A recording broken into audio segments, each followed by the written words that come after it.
നിരർത്ഥകമാണ്, ആരോ വങ്കത്വമാണ് എന്ന് പൊതുസമൂഹം വളരെ എളുപ്പത്തിൽ തിരിച്ചറിഞ്ഞു എന്നതാണ് ഒരു നല്ല കാര്യം. ഒരൊറ്റ പാർട്ടി അനുഭാവി പോലും അൻവറിന്റെ നിലപാടുകളെ ഇപ്പൊ പിന്തുണയ്ക്കുന്നില്ല, അൻവറിനോടൊപ്പം പോയതുമില്ല. ഇപ്പൊ അനുനിമിഷം പരിഹാസനായിക്കൊണ്ടിരിക്കുകയാണ് അദ്ദേഹം. ഞാൻ അദ്ദേഹം സ്വീകരിച്ച മറ്റു നിലപാടുകളുടെ ഇപ്പോഴത്തെ കാര്യങ്ങളിലേക്ക് വിശദമായി പോകണം എന്ന് ഞാൻ കരുതുന്നില്ല. നേരത്തെ ഞാൻ സൂചിപ്പിച്ച കൂട്ടുകെട്ടിന്റെ മറ്റൊരു പ്രചരണം കേരളത്തിൽ പോലീസിനെ RSS നിയന്ത്രിക്കുന്നു എന്ന്, കേരളത്തിലെ പോലീസിനെ RSS നയിക്കുന്നു എന്ന് പ്രചരിപ്പിക്കുകയാണ്. ഈ പറയപ്പെട്ട രീതിയിൽ തന്നെയാണ് ആ പ്രചരണവും ആരംഭിച്ചത്. ജമാഅത്തെ ഇസ്ലാമി, പോപ്പുലർ ഫ്രണ്ട് അവിടെ നിന്ന് ഇങ്ങനെ ആരംഭിച്ച് അത് പ്രതിപക്ഷത്തിൻ്റെതായി മാധ്യമങ്ങൾ ഏറ്റുപിടിക്കുന്നതായി മാറുകയാണ്. ശുദ്ധ അസംബന്ധമാണ്. കേരള പോലീസ് സേന എന്ന് പറഞ്ഞാൽ ഏതാണ്ട് 1,00,000-ഓളം അംഗങ്ങളുള്ളതാണ്. ആ കേരളത്തിലെ പോലീസ് സേന, ആ പോലീസ് സേനയിൽ അംഗങ്ങളായിട്ടുള്ളവർ, അവർക്ക് പല രാഷ്ട്രീയവും ഉണ്ടാവും എന്ന് സത്യമാണ്. പരസ്യ രാഷ്ട്രീയ പ്രവർത്തനത്തിന് വിലക്കുണ്ട് പോലീസിന്. അതുകൊണ്ട് പരസ്യമായി രാഷ്ട്രീയ പ്രവർത്തനം പറ്റില്ല. എന്നാൽ അതിന്റെ അർത്ഥം രാഷ്ട്രീയമായ അഭിപ്രായങ്ങൾ ഇല്ലാത്ത 50,000 പേർ എന്നൊന്നുമല്ല. അതില് പല രാഷ്ട്രീയ പാർട്ടികളുടെ നയപരിപാടികളോട് താല്പര്യമുള്ളവരുണ്ടാവാം. പോലീസ് സേനയുടെ പൊതുവായ പ്രവർത്തനത്തിന് വിഘാതമായി രാഷ്ട്രീയമായ നിലപാടുകൾ രൂപപ്പെട്ടു വന്നാലാണ് അത് നടപടികളിലേക്കും തിരുത്തൽ പ്രക്രിയയിലേക്കും കടക്കാനാവുക.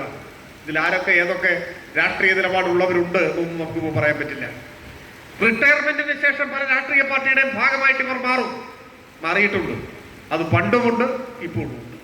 എന്നാൽ ഔദ്യോഗിക പദവിയിൽ നിൽക്കുന്ന ഘട്ടത്തിൽ രാഷ്ട്രീയ താല്പര്യത്തോടെ തീരുമാനങ്ങൾ കൈക്കൊള്ളുകയും നടപടികൾ സ്വീകരിക്കുകയും ചെയ്താൽ അത് അനുവദിക്കുന്ന നിലപാടല്ല കേരളത്തിലെ ഗവൺമെന്റിന്റെ. അത് വിശദീകരിക്കാതെ തന്നെ കാര്യങ്ങൾ നിരീക്ഷിക്കുന്ന ഏതൊരാൾക്കും ബോധ്യമാവുന്നതാണ്. അതാണ് ഒന്നാം പിണറായി സർക്കാരിന്റെ കാലത്ത് സെൻകുമാറിനോട് സ്വീകരിച്ച സമീപനം. സെൻകുമാർ ഉള്ളിന്റെ ഉള്ളിൽ ഒരു കടുത്ത വർഗീയവാദിയായിരുന്നു, RSSകാരനായിരുന്നു.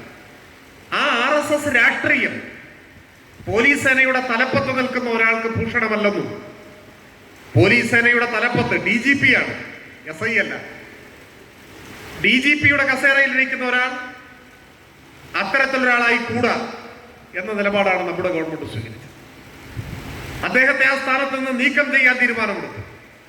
അന്ന് നിയമസഭയിൽ അതിനെതിരെ അതിശക്തമായി വാദിച്ചതാരാണ്?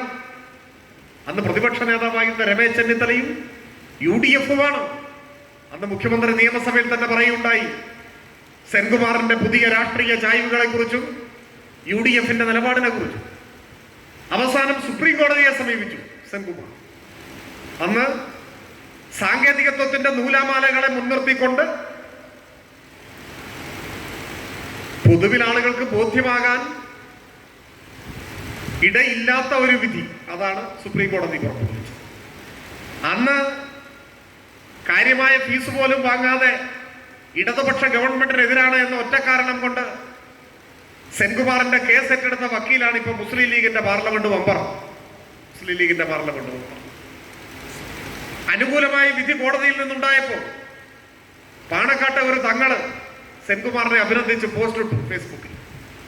ജമാഅത്തെ ഇസ്ലാമിയുടെ വക്താവിനെ പോലെ പ്രവർത്തിച്ചുകൊണ്ടിരിക്കുന്ന പലരും അഭിനന്ദനത്തിന്റെ പൂച്ചെണ്ടുകൾ കൊടുത്തു.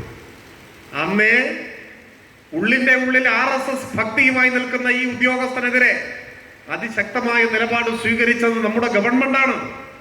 അന്ന് മാധ്യമങ്ങളും കോൺഗ്രസും ലീഗും എല്ലാവരും, ജമാഅത്തെ ഇസ്ലാമിയും എല്ലാം സെൻകുമാറിനോടൊപ്പമായിരുന്നു. ഒറ്റ കാര്യമുള്ളൂ, സെൻകുമാറിനെതിരെ ഇടതുപക്ഷം ഗവൺമെന്റ് നിലപാട് സ്വീകരിച്ചു. അപ്പൊ ഇടതുപക്ഷത്തെ എതിർക്കുക, ഇതാണ് അന്ധമായ നിലപാടെന്ന് പറയുന്നത്. അന്ധമായ നിലപാടെന്ന് പറയുന്ന മലയാള വാക്കിന്റെ അർത്ഥം നിങ്ങൾ എന്ത് ചെയ്താലും ശരി, ആ കാര്യത്തിന്റെ ശരിതെറ്റ് നോക്കിയിട്ടല്ല സമീപനം കൈക്കൊള്ളുക. അതിനാണ് അന്ധം എന്ന് പറയുന്നത്. നോക്കുകയില്ല, നിങ്ങൾ ചെയ്യുന്നതൊക്കെ തെറ്റായിരിക്കും എന്ന നിലപാടാണ് സ്വീകരിക്കുക. നിങ്ങൾ ഇപ്പൊ പകലെന്ന് പറഞ്ഞാൽ ഞങ്ങൾക്ക് രാത്രിയാണ് എന്ന് പറയും. അതിനെയാണ് അന്ധമായ നിലപാട് എന്ന് പറയും. ആ നിലപാടാണ് സ്വീകരിച്ചത്. കേരളത്തിലെ പോലീസ് സേനയുടെ ദൈനംദിന പ്രവർത്തനത്തെ ഈ പറയുന്നത് പോലെ ഏതെങ്കിലും ദുസ്വാധീനം ചെലുത്താൻ ആർക്കെങ്കിലും കഴിയുന്നുണ്ടോ? ഇല്ല.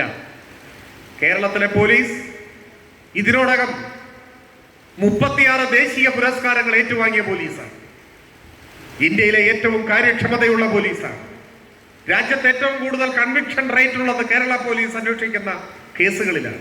ഒപ്പം ഇന്ത്യ ഭരിക്കുന്ന ഗവൺമെന്റിലെ മന്ത്രിയെ, കേന്ദ്രമന്ത്രിയെ തടഞ്ഞു നിർത്തിയത് കേരളത്തിലെ പോലീസാണ്. നമ്മൾ കണ്ടതല്ലേ ശബരിമലയിലെ വിവാദകാലത്ത് അവിടെ പ്രശ്നമുണ്ടാക്കാൻ ലക്ഷ്യമിട്ട് ഒരു കേന്ദ്രമന്ത്രി വന്നു. കേന്ദ്രമന്ത്രി ശബരിമല